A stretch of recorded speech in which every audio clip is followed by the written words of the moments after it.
नमस्कार मित्रों, स्वागत है आपका हमारी चल रही श्रृंखला हिंदी साहित्य का इतिहास रामचंद्र शुक्ल जी द्वारा रचित जो है। इसमें हमने जाना कि गोरखनाथ और उनके बाद में कुछ जो सिद्धनाथ आदि हुए, उनकी रचना कैसी थी, उनकी भाषा कैसी थी और उसके आसपास के क्षेत्र प्रवृत्ति विवरण सब कुछ शुक्ल जी ने स्पष्ट किया है। लेकिन वो इसलिए स्पष्ट किया है कि आगे की जो मूल रचनाएं हैं, वो जो मूल कवि है, उनको बता सके और वो कहाँ से रचनाएं उन्होंने करी है, कहाँ से संदर्भ लिए, वो बता सके। तो अब उन्होंने 8-10 जो रचनाएं ली है, उसके अलावा उन्होंने कुछ प्रमाणिक कवि भी माने हैं, वो यहाँ पर विवरण दे रहे हैं आदिकाल के जो है। अब आप देखिए, हेमचंद अपभ्रंश के कवि है। गुजरात के सोलंकी राजा सिद्धराज जयसिंह संवत 1140 से 1199 और उनके भतीजे कुमारपाल संवत 1199 से 1230 के यहाँ इनका बड़ा मान था। किसका? हेमचंद जी का। ये अपने समय के सबसे प्रसिद्ध जैनाचार्य थे। जैन साहित्य शुरू हो चुका है ना। सबसे पहले जो हिंदी का व्याकरण लिखा वो हेमचंद जी ने लिखा, सिद्ध हेमचंद शब्दानुशासन। ये आपको ज्ञान होना चाहिए। इन्होंने एक बड़ा भारी व्याकरण ग्रंथ सिद्ध हेमचंद शब्दानुशासन यानी सिद्ध हेमचंद शब्दानुशासन जो लिखा, वो हेमचंद्र जी ने लिखा। सबसे पहला व्याकरण इसी को माना जाता है, जो कि किशोरदास वाजपेयी जी द्वारा जो लिया गया है ग्रंथ है हिंदी व्याकरण का, वो इन्हीं से लिया गया है, मान लीजिए आप। जिसमें संस्कृत, प्राकृत और अपभ्रंश तीनों का समावेश किया गया। अपभ्रंश के उदाहरणों में इन्होंने पूरे दोहे या पद उद्धृत किए हैं, जिनमें अधिकांश इनके समय के पहले के हैं। ठीक है, तो ये कहना चाहते हैं कि जो आपके हेमचंद है, जिन्हें सिद्ध हेम भी कहा जाता है, ये हिंदी के पहले व्याकरण शास्त्री हुए थे, है ना। पाणिनि संस्कृत के व्याकरण लिखते हैं, उसके बाद में अपभ्रंश का व्याकरण हेमचंद्र जी ने लिखा, लेकिन हिंदी के व्याकरण अपभ्रंश के व्याकरण से ही प्रभावित है। ये भी आप न भूले। आगे देखिए, इनसे पहले के कुछ दोहे देखिए। भल्ला हुआ जू मारिया बहिणी मारा कंत, ले जई तू वसैया जाऊ भग्गा वरु कंत एंतु। भला हुआ जो मारा गया, हे बहन हमारा कंत, हमारा यानी मेरा, यदि वह भागकर मारा हुआ,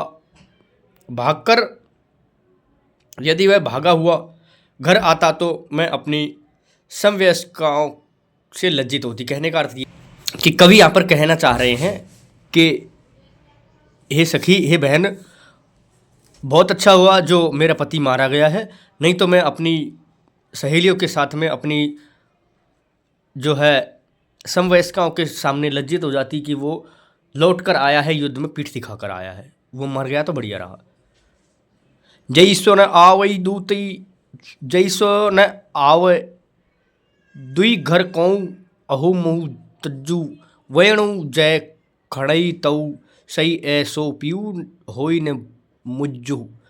ये आपके अपभ्रंश है, पेवर अपभ्रंश है। हे दूती, यदि वह घर नहीं आता तो तेरा क्यों अधोमुख है। हे सखी, तेरा वचन खंडित करता है। श्लेष से दूसरा अर्थ ये है, जो तेरे जो तेरे मुख पर चुंबन द्वारा क्षत करता है, वह मेरा प्रिय नहीं है। कहने का अर्थ है कि दो सखियों में बात हो रही है कि उनको सके कि वो एक सखी कह रही है कि तेरा पति मेरे प्रति आसक्त है, दूसरी कह रही है ऐसा नहीं है। बस यही बात है यहाँ पर। जे महु दृणा दिहड़ा दहीणा पव तणेश ताण गणितई अंगुलई जज्जरनियान रहेश।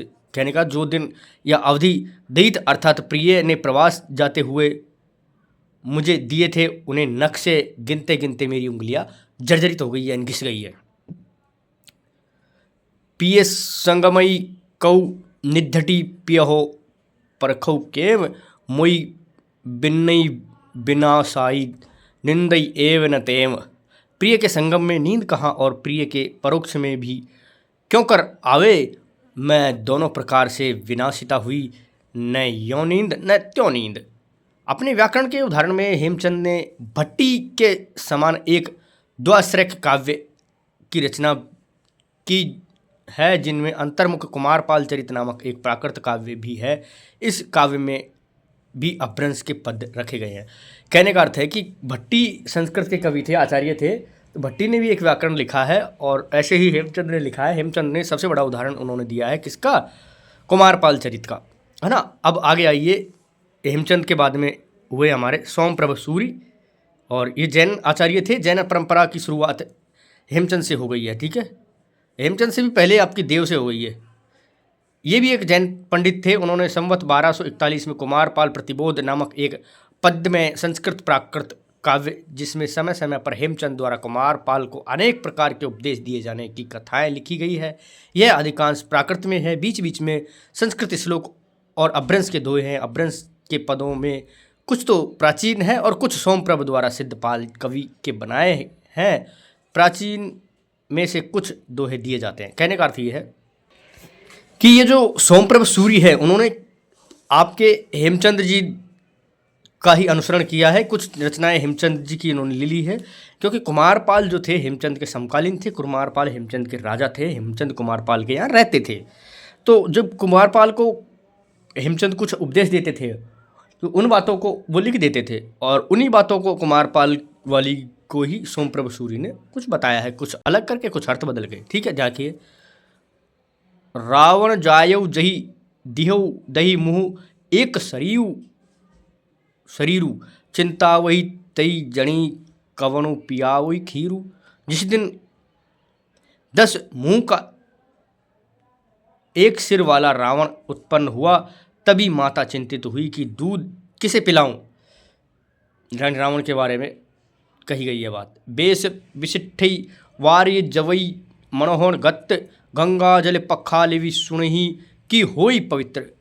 वेश विशिष्टों को वारिये अर्थात बचाइए। यदि मनोहर गात्र हो तो गंगा जल से धोई कुतिया क्या पवित्र हो सकती है। यानी कहने का अर्थ है कि अगर अच्छा शरीर हो तो क्या कुतिया को पवित्र माना जा सकता है क्या? नहीं ना। कैसे उदाहरण देते थे पहले के आदमी, देख लिया आप। आगे देखिए, पिय हुई थिक्कण शवली दिणु विरणई किलंक धोई जल जिमी मच्छली तलवोशिल करंत। हे प्रिय, सारे दिन तेरी विरहाग्नि में वैसे ही कड़कड़ाती रही जैसे थोड़े से जल में मछली तलवेली करती है। अब देखिए, आप मेरुतुंग के बारे में जानेंगे। मेरुतुंग कौन थे? इन्होंने संवत 1361 में प्रबंध चिंतामणि नामक एक संस्कृत ग्रंथ प्रबोध बंद के ढंग का बनाया, जिनमें बहुत से पुराने राजाओं का आख्यान संग्रहित किए। इन्हीं आख्यानों के अंतर्गत बीच बीच में अभ्रंश के पद भी उद्धृत है, जो पहले से चले आते हैं। कुछ दोहे तो राजा भोज के चाचा मुंज के कहे हुए, कुछ मुंज के दोहे अभ्रंश या पुरानी हिंदी में बहुत से पुराने नमूने कहे जा सकते हैं। मुंज ने जब तैलंग देश पर चढ़ाई की थी, तब वहाँ के राजा तैलप ने उसे बंदी कर लिया था और रस्सियों से बांधकर अपने यहाँ ले गया था। वहाँ उसके साथ तैलप की बहिनी मृणालिनी से प्रेम हो गया। इसी प्रसंग के दोहे हैं, ठीक है। झाली तुट्टी की नमुई की नयऊ छरपुंज हिंदी तोरी बंदी जिमू मंकर तिमु मुंज। टूटी फूटी हुई आगे से क्यों न मरा, झारपुंज क्यों न हो गया। जैसे डोरी से बांधकर बंदर वैसे घूमता है मुंज। मुंज भणई मुणालवी जिब्बुण गुई झुरी झई शक्कर सही खंड धी को इस मीठी चुरी। मुंज कहता है, हे मृणालिनी, गए हुए यौवन को न पछता। यदि शर्करा के 100 खंडों हो जाए तो भी चूरा हुई ऐसी ही मीठी रहेगी। कहने का अर्थ है कि अगर मनुष्य का समय विपरीत हो जाए तो भी मनुष्य की जो स्वभाव है वो वही रहेगा। आगे देखिए, जामिति पच्छई सपई सामिति पिहली होई मुंज बनई मुड़ावणी विधि न भई कोई। हे मति या बुद्धि पीछे प्राप्त होती है, यदि पहले हो तो मुंज कहता है, हे मृणालिनी, विघ्न किसी को न घेरे। यानी अर्थात बुद्धि पहले आ जाए तो कोई व्यक्ति संकट में नहीं पड़े। बहा बिछोड़ई बी जी तुही हे तेवई को दोसू यह ठीय जी निरसरी जावणु मुंज सरोसू। भा छुड़ाकर तू जाता है वैसे ही मैं भी जाती हूँ, क्या हर्ज है। हृदय स्थित अर्थात हृदय के यदि निकले तो मैं मुंज जानू या रूठा, जानू की मुंज रूठा है। कहने का अर्थ है कि वहाँ छुड़ाकर क्यों जाते हो, अगर हृदय में उपस्थित जो आपके अनुराग है उसको निकाल दो तो मैं जानूँ कि मुंज रूठ गया है। एहु जुमु नुगणी गी भसणी खग्गू न भणु तिखा तुरी न माणिया गोली गली न लग्गू। यह जन्म व्यर्थ गया, न सुबठों के सिर पर खड्ग टूटा, न तेज घोड़ों सजाए, न गोरी या सुंदरी के गले लगा, है ना। ये मुंज पछता रहे हैं। आगे देखिए, फुटकर रचनाओं के अतिरिक्त वीर गाथाओं की परंपरा के प्रमाण भी अपभ्रंश में मिली भाषा में मिलते हैं। कहने का अर्थ है कि फुटकर रचनाओं के अलावा भी कुछ वीर गाथाओं के भी मिलते हैं। जैसे अब आगे देखिए, विद्याधर की एक रचना है, विद्याधर कवि।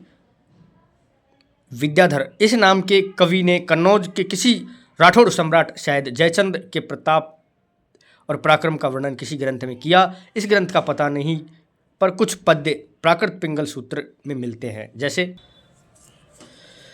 भई बज्जिणी भंगा भंगू कलिंगा तेलंगारण मुति चेले मराठा ठिठा लिड़िया कट्ठा सोरठा पाव पले चंपारण कंपा पब्भा चंपा उत्ती तुत्थी जीव हरे काश्रीण राणा क्यूणु पणाणा विज्झारई भणे मंतिरे। यदि विद्याधर को समसामयिक कवि माना जाए तो उसका समय विक्रम संवत की 13वीं शताब्दी में समझा जा सकता है। आगे देखिए, सारंगधर, इसका आयुर्वेद का ग्रंथ तो प्रसिद्ध है ही, ये अच्छे कवि और सूत्रकार भी थे। इन्होंने सारंगधर पद्धति के नाम से एक सुभाषित ग्रंथ बनाया और अपना परिचय भी दिया। रणथंभौर के सुप्रसिद्ध वीर महाराज हमीर देव के प्रधान सभासदों में से राघव देव थे। उनके भोपाल दामोदर देवदास, ये 3 पुत्र हुए। दामोदर के 3 पुत्र हुए, सारंगधर, लक्ष्मीधर और कृष्ण। हमीर देव 1357 में अलाउद्दीन की चढ़ाई में मारे गए। अतः सारंगधर के ग्रंथों में उस समय के उक्त संवत के पीछे अर्थात विक्रमी 14वीं शताब्दी के अंतिम चरण माने जाना चाहिए।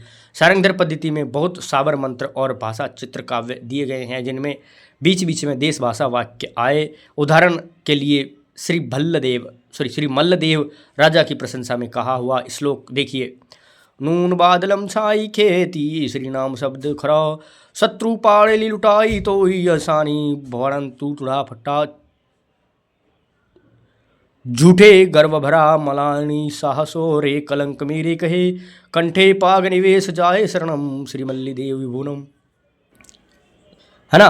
परंपरा से प्रसिद्ध है कि सारंगधर हमीर रासो नामक एक वीर काव्य की भी भाषा में रचना की। यह काव्य आजकल नहीं मिलता। उनके अनुकरण पर बहुत पीछे लिखा हुआ एक ग्रंथ हमीर रासो नामक मिलता है, जिसका प्राकृत पिंगल सूत्र उलटते पलटते मुझे हमीर की चढ़ाई, वीरता आदि के कई पद छंदों में मिलते हैं। मुझे पूरा निश्चय है कि पद असली हमीर रासो के ही हैं। अतः ऐसे कुछ नीचे दिए गए हैं।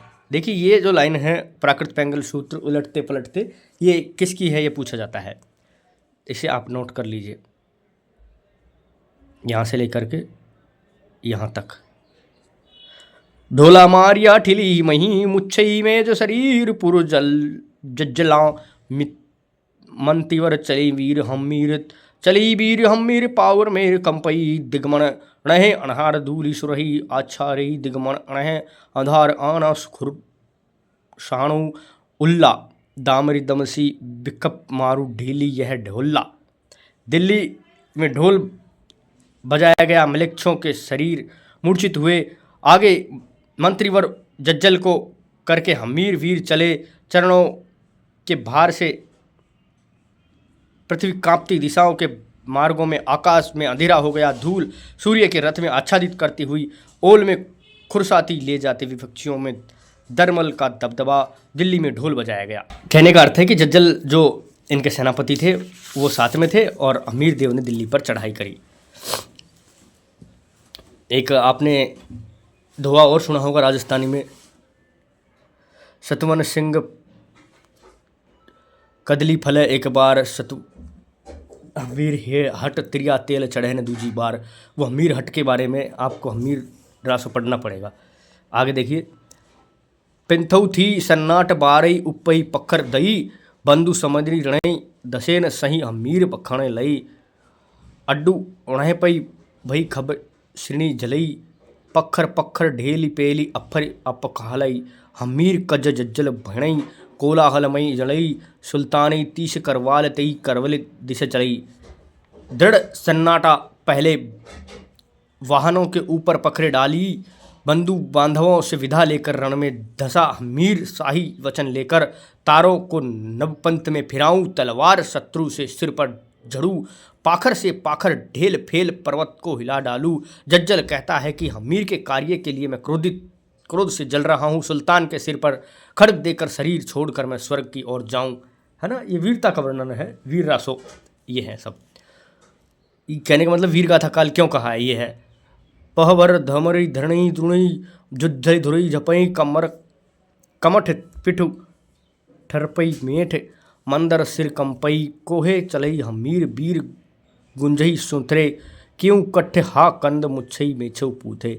चरणों के भार से प्रति दलमल उठी, सूर्य का रथ धूल से ढका गया, कमठ की पीठ तड़फड़ा उठी, मेरु मंद की चोटियां कंपित हुई, गजसूत के साथ वीर हमीर क्रोध होकर चले, मलेच्छों के पुत्र हा कष्ट करके रो उठे और मूर्छित हो गए। हमीर की वीरता का वर्णन बहुत जोर शोर से किया हुआ है। अपभ्रंश की रचनाओं की परंपरा यहाँ समाप्त होती है ना। अपभ्रंश काव्य यहाँ समाप्त हो सकता है, आप इनके जरिए से मान सकते हैं, शुक्ल के जरिए से। अब विद्यापति 1460 में वर्तमान के बीच देश भाषाओं के कुछ पद रखकर अपभ्रंश में 2 छोटी छोटी पुस्तकें लिखी। उस समय तक अपभ्रंश का स्थान देश भाषा ले चुकी थी। प्रसिद्ध भाषा तत्वविद सर जॉर्ज ग्रिशन जब विद्यापति के पदों का संग्रह कर रहे थे, तब उस समय उन्हें पता लगा कि कीर्तिलता और कीर्ति पताका नाम की परिस्थिति संबंधी 2 पुस्तकें भी उनकी लिखी गई है। उस समय पर उनमें से किसी का पता नहीं चला। थोड़े दिन हुए महामोपाध्याय हरप्रसाद शास्त्री नेपाल गए, वहाँ राज्य के पुस्तकालय में कीर्तिलता की एक प्रति मिली, जिसकी नकल उन्होंने ली। कहने का अर्थ है कि जब ग्रियर्सन ने संग्रह किया विद्यापति का तो नहीं हुआ सही तरीके से। फिर हरिप्रसाद शास्त्री जो एक इतिहासकार थे, वो नेपाल गए थे, तब वहाँ उन्हें एक विद्यापति की पुस्तक जो कीर्तिलता है उसकी प्रति मिली और उन्होंने ही आगे बढ़ाया। कहने का अर्थ यह है, इस पुस्तक में तिरहुत के राजा कीर्ति सिंह की वीरता, उदारता, गुणग्राहकता आदि का वर्णन, बीच में कुछ देश भाषा के पद रखते हुए अपभ्रंश भाषा के दोहे, चौपाई, छप्पय, छंद, गाथा आदि छंदों में किया गया है। अपभ्रंश की विशेषता यह थी कि पूर्वी अपभ्रंश है, इनमें क्रियाओं आदि के बहुत रूप पूर्वी हैं। नमूने के लिए उदाहरण लीजिए, रज्जलुद्ध अलसानई बुद्धि बिक्कम बलई हारल, पास बसई बिसावनी राई गणेशर मारल, मारंत राय रणय रोहि पहु मयनि हा हा सद्ध हुआ, सुराय नयर न अर रमण बामन नयन पुफ्फारी धुआ। दूसरी विशेषता यह थी कि अपभ्रंश की यह है कि प्राय देश भाषा से कुछ अधिक लिए हुए और तत्सम संस्कृत शब्दों का वैसा बहिष्कार नहीं। तात्पर्य यह है कि प्राकृत की रूढ़ियों से उतनी अधिक बंधी हुई नहीं। कहने का अर्थ है कि देश भाषा जो थी प्राकृत की भी पूरी नहीं थी और अपभ्रंश की भी पूरी नहीं थी, ये दोनों मिलाकर थी। उसमें जैसे इस प्रकार टकसाली अपभ्रंश है। अपभ्रंश कैसी थी देखिए, पुरुषे तृणई पुरुषौ नहीं पुरुषई जम मतेन जलादेन न जालऊ न हुओ जलऊ पुरई धूमो। वैसे इस प्रकार की देश भाषा या बोली भी है। कतऊ तुरकऊ बरकर बार जाए ते बेकार धर, धारी आनई भामन भरुआ मत्था चढ़ावई गाय का चरुआ, हिंदू बोले तुरही निकार टोठई तुरका बभई मार। आगे देखिए, ये अब विद्यापति की रचना है और विद्यापति की भाषा है। अपभ्रंश की कविताओं के जो पुराने नमूने अब तक दिए जा चुके हैं, उनमें इस बात का ठीक अनुमान हो सकता है कि काव्य भाषा प्रकृति की रूढ़ियों से बंधी हुई चलती रही। बोलचाल तक के तत्सम संस्कृत शब्दों का पूरा बहिष्कार उसमें पाया जाता है। उपकार, नगर, विद्या, वचन ऐसे प्रचलित शब्द भी उधार, नौवर, बिज्जा, बाणई बनाकर रखे जाते हैं। जाऊ, साऊ, तो ऐसे रूप बोलचाल के उठ जाने पर भी पोथियों से बराबर चलते रहे हैं। विशेषण विशेष के बीच विभक्तियों का सामान्यीकरण अपभ्रंश काल में कृदंत विशेषताओं से बहुत कुछ उठ चुका था, पर प्राकृत की परंपरा के अनुसार अपभ्रंश की कविताओं के कृदंत विशेषताओं में मिलती है। जैसे जुब्बई गुएं न झुरी, गए को यौवन को न झुरे, गए हुए यौवन को न पछता। जब ऐसे उदाहरण के साथ हम ऐसे उदाहरण भी पाते हैं जिनमें विभक्तियों का ऐसा समानाधिकरण नहीं है, तब यह निश्चित हो जाता है कि उसका सन्निवेश पुरानी परंपरा का पालन मात्र है। इस परंपरा पालन का निश्चय शब्दों की परीक्षा से अच्छी तरह हो जाता है। जब हम अपभ्रंश के शब्दों में मिठ और मीठी दोनों रूपों का प्रयोग पाते हैं, तब उस काल की मीठी शब्द के प्रचलित होने पर यह संदेह हो सकता है। ध्यान देने की बात यह है कि तब भी बात है भी लक्षित होगी कि ज्यों ज्यों काव्य भाषा देश भाषा की ओर अधिक प्रवृत्त हो गई, त्यों त्यों तत्सम संस्कृत रखने में भी संकोच घटता गया और सारंगधर के पदों और कीर्ति लता में इसका प्रमाण मिलता है। ये यहाँ कुछ संदर्भ ग्रंथ दिए हुए हैं, आप इसका स्क्रीनशॉट ले लीजिए कहाँ कहाँ से ये चीज़ें ली गई होगी, है ना। तो फिलहाल के लिए इसको हमने मोटे तौर पर पढ़ा, थोड़ा सा इस पद्यांश को हम समझेंगे अगली वीडियो में समझेंगे, क्योंकि उसके साथ अगली वाली वीडियो का तालमेल जो ज़रूर होगा। ये पुरानी परंपरा थी, क्यों ये भाषा थी वो समझेंगे। इसके बाद में जो अगली वीर गाथा का देश भाषा काव्य है वो इससे संबंधित है, क्योंकि इसमें जो ये भाषा और रचना थी वो क्यों थी ये यहाँ पर स्पष्ट किया गया है, क्या भाषा थी, किस प्रकार की भाषा थी।